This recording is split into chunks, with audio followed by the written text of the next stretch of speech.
Hi everyone, Namaskaram. So in today's video I'm going to talk about something that each one of us might have.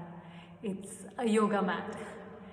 So what Sadhguru says is that ideally the yoga mat that you use should be made up of a not natural organic material like pure cotton or raw silk.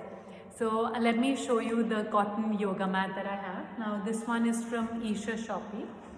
And this is a pure cotton yoga mat. It's woven, as you can see. Now this is a lovely yoga mat. I like it for a lot of reasons. It's pure cotton. It's not very heavy. You can carry it easily, and you can also fold it. So it's super convenient because you can fold it, and if you travel a lot, you can carry it easily in your luggage.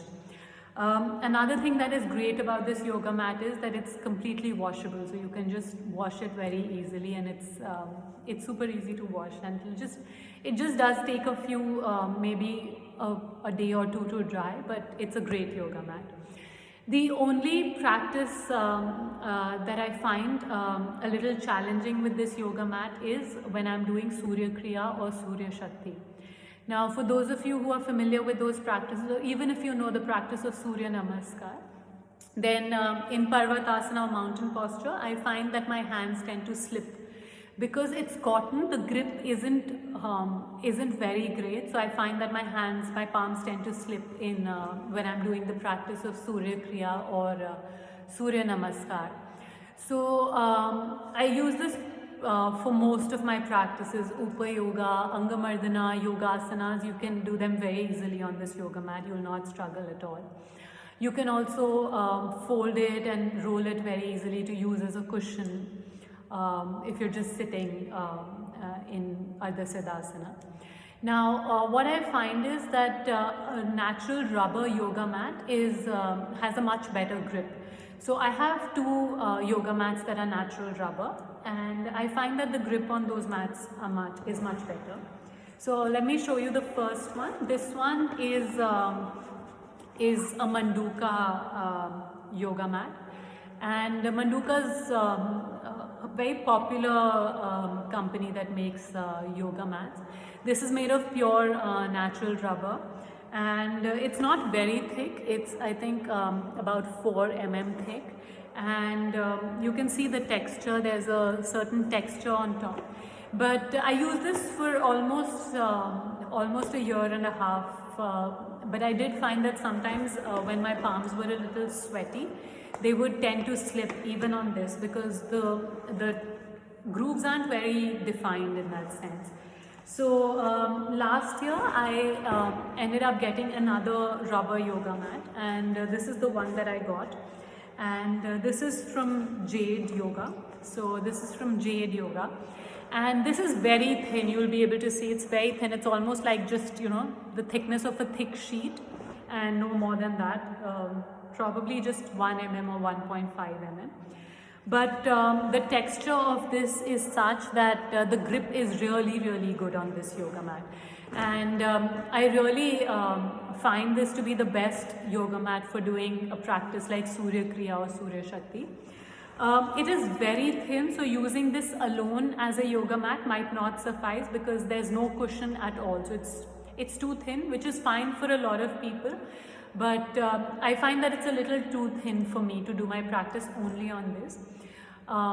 So I usually use this in combination with another yoga mat. So if I'm using the cotton yoga mat, I'll use that for all the practices other than Surya Kriya or Surya Shakti. And when I'm doing those practices, then I'll just put this one on top of that. So the great thing about this is that the grip is amazing. It's super light. It can be folded easily. And it's really convenient to use this in combination with another yoga mat. Now, your decision to buy a yoga mat can be depending on a lot of reasons. What kind of practices you're doing, how comfortable you are in terms of using a yoga mat that is made of cotton or natural rubber, how much thickness you want. So if you want something which gives you a little more cushion, or if you travel very frequently, if you need that to be something that is an aspect, so that the mat folding is a very important aspect. So depending on all these factors, you can decide the yoga mat that works for you. Now, when I had to buy yoga mats for the studio, I wanted something that was light, it was easy to wash, because many people will be using it and every few weeks we'll be washing the yoga mats. Light because there'll be multiple yoga mats that I'll need to stack up and sort of carry, simply because I need to do the setup for different classes.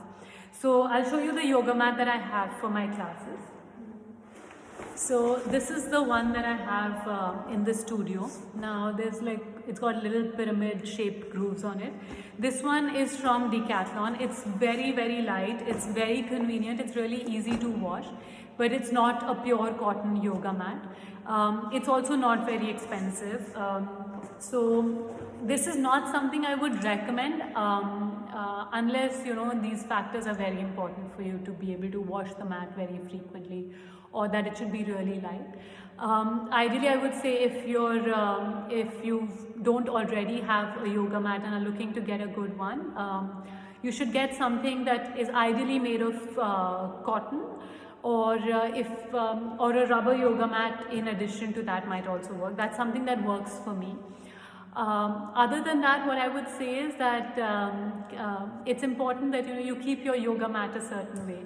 Now, when we're in the teacher training program, we're really militant about how protective we are of our yoga mat. So we wouldn't let anyone borrow it for sure. And we don't even let anyone step on our yoga mat. We're really particular about that. So yeah, keep your yoga mat a certain way. You're doing your sadhana on it, you're doing your practices on it daily. So there's a certain kind of energetic bond that also builds up. So you want to keep your yoga mat a certain way, keep it clean and take care of it. So yes, I hope you found this video helpful, and keep practicing, and let me know if you have any questions. Thank you. Namaskaram.